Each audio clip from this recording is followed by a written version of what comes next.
이맘때면 서울 하늘은 자주 뿌였습니다. 그래서 서울시는 매년 12월부터 3월까지 미세먼지 계절관리제를 합니다. 지난 2019년 1차 미세먼지 계절관리제를 하고 나서 올해 겨울 5차가 시행 중인데 상당한 효과가 있는 것으로 분석됐습니다. 4차 미세먼지 계절관리제 시행 기간 동안 서울에서 PM2.5 배출은 평균 124톤, 질소산화물은 평균 2247톤, 휘발성 유기화합물은 평균 217톤 감축된 것으로 추정됩니다. 대기질이 나쁜 원인은 지역별로 다르기 마련인데 서울은 다른 지역에 비해 수송 분야의 영향이 큰 편입니다. 관련 대책도 수송 쪽에 중점을 두고 있습니다. 5차 계절관리제에는 4대 분야 16개 대책을 추진 중에 있습니다. 주요 대책으로는 5등급 차량 운행 제한이 시행 중에 있는데요. 평일 6시부터 오후 9시까지 5등급 차량이 시내에 운행할 경우에는 과태료 10만 원이 부과됩니다. 평소에도 노후차 관리는 하지만 계절관리제 때는 한층 더 강화됩니다.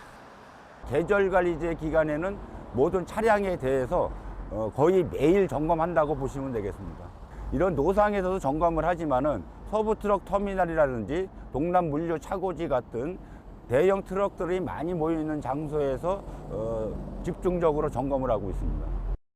매연 저감 장치를 달았는지, 의도적으로 장치가 손상되어 있지는 않는지 꼼꼼히 검사합니다.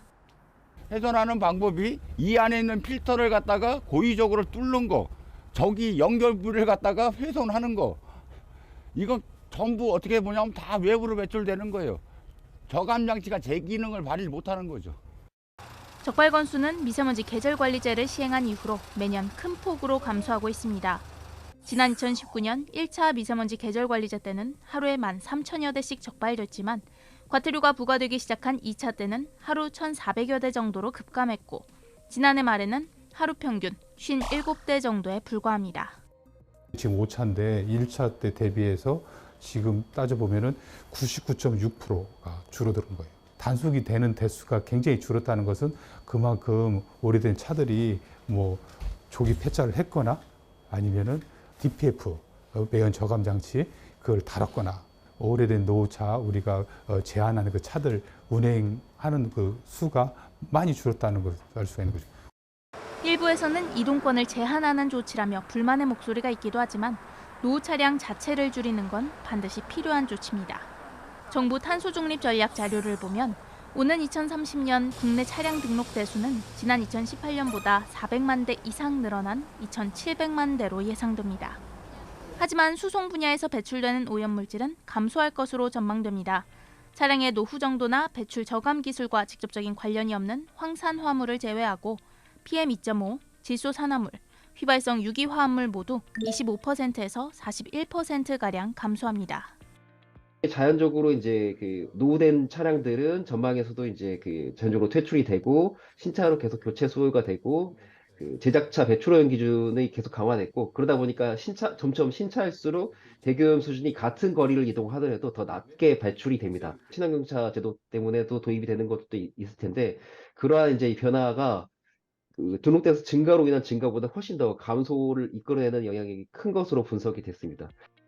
대기 오염물질 배출 저감이라는 같은 목표를 가진 정책이라도 효과가 큰 것을 먼저 해야 한다는 정책 효율성 측면에서 보면 노후 차량 관리는 앞으로 더 확대하고 지원해 나가야 할 정책입니다. 5등급 차량의 통행량과 등록 대수가 빠르게 감소하면서 관심은 이제 4등급 차량으로 쏠립니다. 서울시가 발표한 내연기관차 운행 제한 로드맵에서는 4등급 차량의 상시 운행 제한 범위를 2025년 녹색 교통지역, 2030년 서울 전역으로 계획하고 있습니다.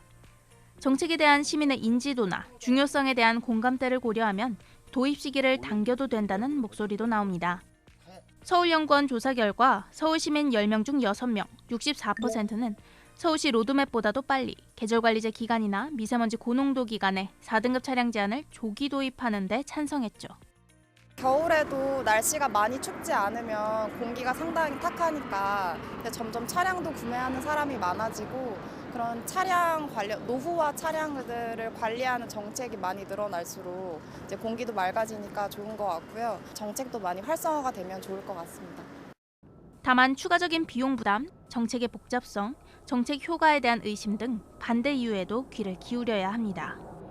제도 자체가 개인의 재산권 문제나 이제 규제랑 관련해서 또 검토하다 보면 다양한 이해관계와 생각들이 엮여 있다라는 것들을 알게 되었는데요. 제도 도입 초창기에는 생각하지도 못했던 부분들, 특히나 이제 자동차 정비 업종 같은 경우에 생업에도 영향이 줄 수 있는 부분인 만큼 계속 지속적으로 의견을 성취하고 보완해 나가고 순차적인 과정들이 필요하다고 생각합니다. 시민들에게 직접 도움이 되는 정책, 예를 들어 연료 관계없이 운행 제한 대상 차량이면 모두 조기 폐차를 지원하고 친환경차 구입 비용에 대한 보조를 확대하는 방안 등이 제시됩니다. 그래도 시민들 입장에서는 그런 뭐 노후차 개선이라든가 아니면은 친환경차로 바꾸는 거에 있어서 비용이 좀 더 발생할 거니까 재정적으로나 다른 기타 제도적으로 좀 지원하거나 장려할 수 있는 정책이 조금 더 있으면 좋지 않을까. 규제에서 오는 불편을 감수하는 시민들이 느끼는 부담을 줄여주며 시민과 함께 할 수 있도록 고민은 앞으로도 지속돼야 합니다. TBS 조주연입니다.